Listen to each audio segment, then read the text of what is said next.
ଗ୍ରାମରେ ପ୍ରେମରସର ବନ୍ୟା ଆସିଲେ। ମନୁଷ୍ୟର ସମସ୍ତ ଅଙ୍ଗ ହୁଏ ପୁଲକିତ, ହୃଦୟ ହୋଇଯାଏ ପ୍ରଫୁଲ୍ଲିତ, ବାଣୀ ହୋଇଯାଏ ରୁଦ୍ଧିମନ୍ତ, ନେତ୍ରରୁ ଲୁହର ଧାରା ହୁଏ ପ୍ରବାହିତ, ଶାସ୍ତ୍ର ଏବଂ ପ୍ରେମୀ ମହାତ୍ମାମାନଙ୍କ କଥନ ହୁଏ ଅନୁଭୂତ।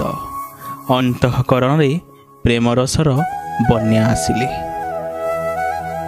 ଚାଲନ୍ତୁ କରିବା ପ୍ରେମର ବର୍ଣ୍ଣନା।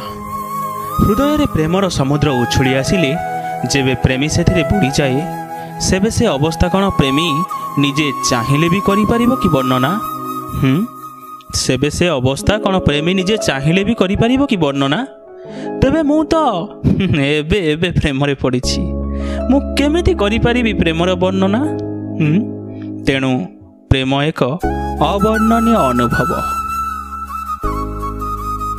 ପ୍ରେମର ତତ୍ତ୍ୱ ସତରେ ପରମ ରହସ୍ୟମୟ। ପ୍ରେମର ତତ୍ତ୍ୱ ସତରେ ପରମ ରହସ୍ୟମୟ। ତତ୍ତ୍ୱକୁ ଯେ ଚିହ୍ନିଛି ସେ ତ ପ୍ରେମମୟ। ଯଥାର୍ଥ ରହସ୍ୟ ଜାଣନ୍ତି ପୁରୁଷୋତ୍ତମ ଶ୍ରୀ ବାସୁଦେବାୟ। ଅଳ୍ପ ଜାଣିବାକୁ ସମର୍ଥ କେବଳ ତାଙ୍କ ପ୍ରେମ ଭକ୍ତି ସମ୍ପନ୍ନ ଜ୍ଞାନୀ ଭକ୍ତମୟ।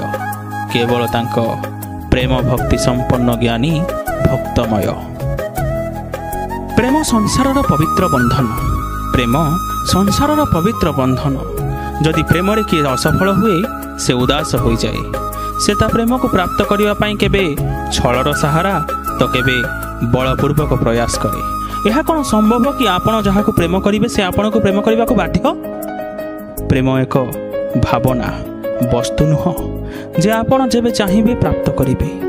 ପ୍ରେମ କାହାକୁ ବାନ୍ଧିକି ରଖିପାରେନି, କିନ୍ତୁ ପ୍ରେମରେ ସମସ୍ତେ ବନ୍ଧା। ପ୍ରେମର ଅର୍ଥ ବିଶ୍ୱାସ, ସନ୍ଦେହ ନୁହେଁ।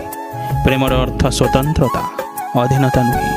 ପ୍ରେମର ପ୍ରକୃତ ଅର୍ଥ ହିଁ ପ୍ରେମ, ଆଉ କିଛି ନୁହେଁ, ଆଉ କିଛି ନୁହେଁ। ପ୍ରେମର ପ୍ରକୃତ ଅର୍ଥ ହିଁ ପ୍ରେମ, ଆଉ କିଛି ନୁହେଁ। ସମସ୍ତଙ୍କ ପ୍ରତି ପ୍ରେମ ଅର୍ଥ ନିଃସ୍ୱାର୍ଥ ସେବା, ଆଉ କିଛି ପାଇଁ ନୁହଁ। ସ୍ୱାର୍ଥର ଅର୍ଥ ଏହା ବିଲକୁଲ ବି ନୁହଁ କେବଳ ସ୍ତ୍ରୀ ପୁତ୍ର ଧନ। ସ୍ୱାର୍ଥର ଅର୍ଥ ଏହା ବିଲକୁଲ ବି ନୁହଁ କେବଳ ସ୍ତ୍ରୀ ପୁତ୍ର ଧନ। ଏହାର ଅର୍ଥ ପ୍ରତିଷ୍ଠା, କୀର୍ତ୍ତି, ଆଶା ଏବଂ ମାନ ସମ୍ମାନ। ପ୍ରେମମୂର୍ତ୍ତି ପରମାତ୍ମାଙ୍କୁ କେବଳ ପ୍ରେମ ପାଇଁ ହିଁ ସେବା କରିବା। ପ୍ରେମମୂର୍ତ୍ତି ପରମାତ୍ମାଙ୍କୁ କେବଳ ପ୍ରେମ ପାଇଁ ହିଁ ସେବା କରିବା। ପ୍ରେମ ପାଇଁ ହିଁ ନିଃସ୍ୱାର୍ଥ ପ୍ରେମ କରିବା, ଆଉ କିଛି ପାଇଁ ନୁହଁ, ଆଉ କିଛି ପାଇଁ ନୁହଁ।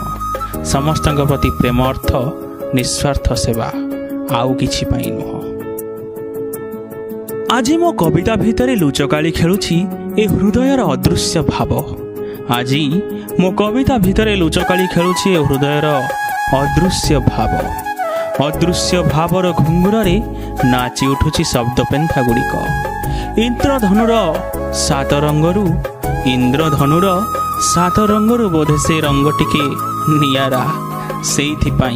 ସେଇଥିପାଇଁ ବୋଧେ ସେ ପ୍ରେମର ରଙ୍ଗ ଢାଳି ହେଇଯାଇଛି ଏ ହୃଦୟର ଶବ୍ଦ ପେନ୍ଥା ଗୁଡ଼ିକରେ। ପ୍ରେମୀର ସତ୍ ବନ୍ଧୁ ହିଁ ତା ପ୍ରେମ, ପ୍ରେମୀର ସାହାରା ହିଁ ତା ପ୍ରେମ। ପ୍ରେମୀର ସତ୍ ବନ୍ଧୁ ହିଁ ତା ପ୍ରେମ, ପ୍ରେମୀର ସାହାରା ହିଁ ତା ପ୍ରେମ। ଯଦି ପ୍ରେମକୁ ପ୍ରେମୀ ସମାଜ ସାମ୍ନାରେ ସ୍ୱୀକାର କରୁନାହିଁ, ତାହେଲେ ଭଗବାନ ବି ତାର କିଛି ସହାୟତା କରିପାରିବେ ନାହିଁ। ଭଗବାନ ସେମାନଙ୍କୁ ସାହାଯ୍ୟ କରନ୍ତି ଯାହାଙ୍କ ମନରେ ପ୍ରେମ ପ୍ରତି ବିଶ୍ୱାସ ଅଛି, ସମାଜ ଆଗରେ ନିଜ ପ୍ରେମ ସମ୍ପର୍କକୁ ସ୍ୱୀକାର କରିବାର ସାମର୍ଥ୍ୟ ଅଛି। ତେଣୁ ସ୍ମରଣ ରଖିବେ, ସବୁବେଳେ ସତ୍ୟତାକୁ ସ୍ୱୀକାର କରନ୍ତୁ, ପ୍ରେମକୁ ସ୍ୱୀକାର କରନ୍ତୁ, ପ୍ରେମକୁ ସ୍ୱୀକାର କରନ୍ତୁ।